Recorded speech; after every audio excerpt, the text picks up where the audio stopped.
Santapan Harian Kamis 18 Juni 2020.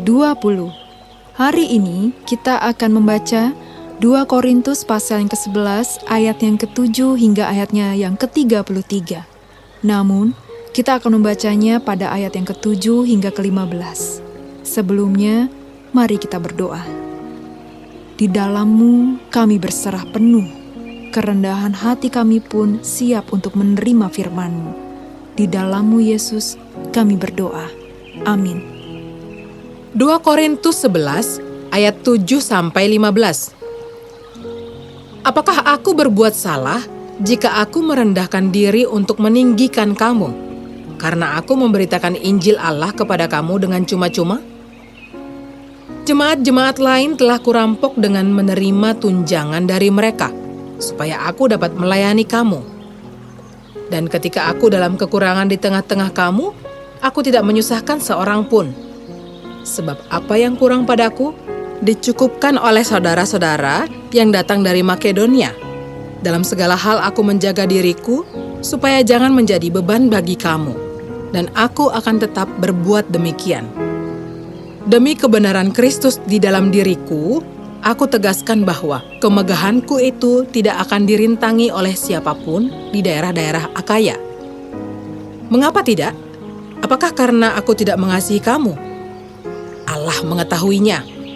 Tetapi apa yang kulakukan? Akan tetap kulakukan untuk mencegah mereka yang mencari kesempatan guna menyatakan bahwa mereka sama dengan kami dalam hal yang dapat dimegahkan. Sebab orang-orang itu adalah rasul-rasul palsu, pekerja-pekerja curang, yang menyamar sebagai rasul-rasul Kristus. Hal itu tidak usah mengherankan, sebab iblis pun menyamar sebagai malaikat terang. Jadi bukanlah suatu hal yang ganjil jika pelayan-pelayannya menyamar sebagai pelayan-pelayan kebenaran. Kesudahan mereka akan setimpal dengan perbuatan mereka. Sahabat Santapan Harian, informasi apapun tentang seseorang, jika bertentangan dengan fakta, itu sama dengan pencemaran nama baik. Siapapun yang dirugikan berhak mendapat pemulihan nama baik. Demi mengambil alih kepercayaan jemaat Korintus, para rasul palsu menuduh Paulus memanfaatkan kerasulannya untuk memperkaya diri sendiri. Paulus mengklarifikasi tuduhan itu.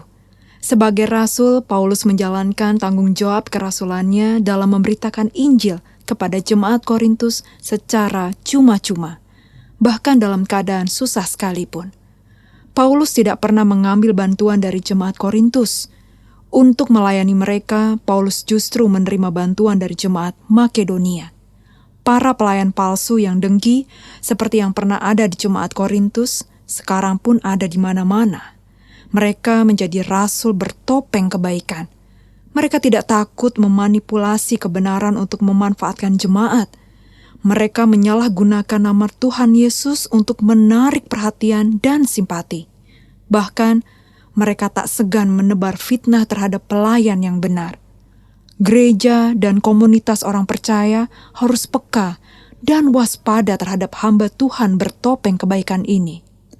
Namun, bagaimana kita bisa membedakan pelayan Kristus yang asli dan yang palsu? Kita dapat membedakannya dengan melihat tindakan Paulus sebagai Rasul Kristus. Ia tidak pernah mundur melayani Tuhan meskipun harus menderita. Ia tetap setia tanpa harus ada fasilitas yang disediakan jemaat untuknya. Ia tidak berkecil hati karena perbedaan pendapat dan fitnah. Sebaliknya, pelayan palsu sering mengeksploitasi, bahkan menuntut kebaikan jemaat untuk diri sendiri. Mari kita perhatikan, adakah pelayan Tuhan yang bersikap seperti Paulus atau sebaliknya? Apakah kita sendiri melayani seperti Rasul Paulus atau rasul palsu? Dalam pelayanan apapun, kita perlu membentengi diri dengan kuasa Tuhan. Kita memilih firman Allah sebagai landasan hidup. Jadi, kita tidak terpengaruh oleh ajaran-ajaran yang menyimpang atau tergoda keuntungan pribadi. Mari kita berdoa. Kami ingin selalu melayani-Mu dengan sungguh-sungguh. Inilah tekad kami. Di dalam kasih-Mu Kristus, kami berserah. Amin.